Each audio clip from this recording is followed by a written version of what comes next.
Oh, well, welcome to another edition of 42nd Street Pete's Grindhouse. And I don't know, sometimes people tell me I gotta have an open mind, but sometimes if you have an open mind, people throw a lot of garbage in it.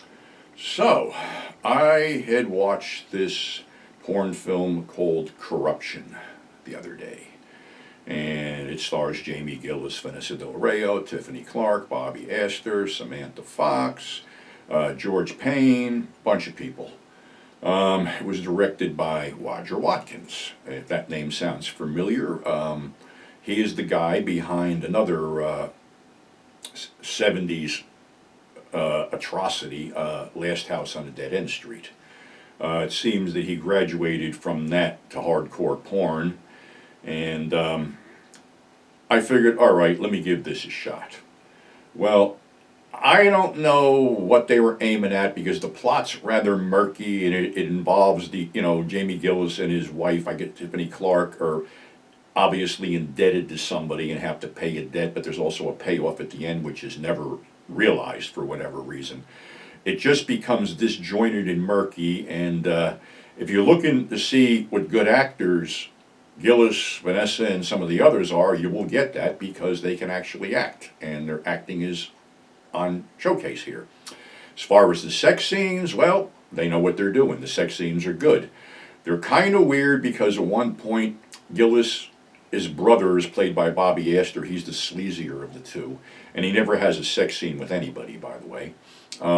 He takes Jamie down to this thing where they're looking through these peepholes and red doors and see all kinds of various perversions and shit like that. It's kind of weird. To me, it made little sense because I couldn't string the plot together. I mean, like I said, the sex scenes were done by experts and they're always good. And the other thing strange about this was, not strange, but interesting, was that actually two couples were involved. Vanessa and George Payne were a couple for a while until she threw him out because basically he ripped her off. And Samantha Fox and Bobby Astor were basically together up until his death. And then she passed away. So the whole thing, I don't know. Some people put this guy up there as some kind of, great filmmaker or something like that, but honestly, I can't see it. I saw it even less in that Last House on a Dead End Street. And basically, that was shot in 73. H.G. Lewis did it better in 63. I mean, I just briefly took a glance at this thing again, and I'm like, really, what the fuck? And, it's just basically a pseudo snuff film. They shot on a very low budget with some cheesy effects, and supposedly, I guess the high point is some chick is basically filleting a fucking goat's hoof or something like that. It's really a sloppy ass fucking film, and people ask me, well, did you ever see it on 42nd Street? And I says no, because it looks like it had run there as the Funhouse or something. And the only Funhouse I remember was the Tobe Hooper one that I had already seen, so I had no desire to see this. I had just seen a marquee in the Funhouse around, I don't know, 78, 79, whatever, whatever, but that's the whole thing. So it never really got a big release, and it was never really that type of film like, Last House on the Left or something like that, where it fucking, kept drawing a crowd.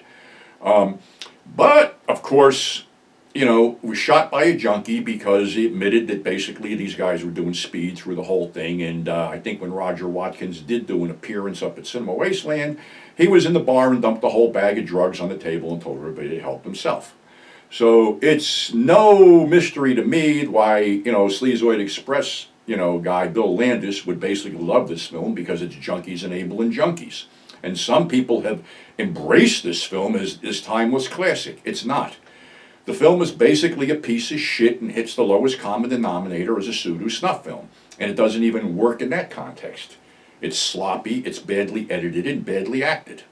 And like I said, I know, this was embraced by him. It was embraced by a couple other people, the guy who puts out Ultraviolet and stuff like that. They think this is, the best thing since Christmas, but it's not. I don't understand what people look at as good, bad, and different anymore. All I know is this film sucks. And, like I said, I decided to watch Corruption to see if things had changed any, and it didn't. And that was like 10 years down the road. So I don't know if he's done anything as far as, a regular film. I know he did a couple porn films, and then he sort of passed away, I guess, in his early 60s, I guess, or whatever, I don't know. But it just amazes me that, certain people find this thing, as a timeless classic, when I look at it as, a friggin' waste of electricity and a total piece of shit. But that's my opinion, so that's our show for today. We're trying to pick up steam here after the suspension, so thanks for subscribing, thanks for tuning in.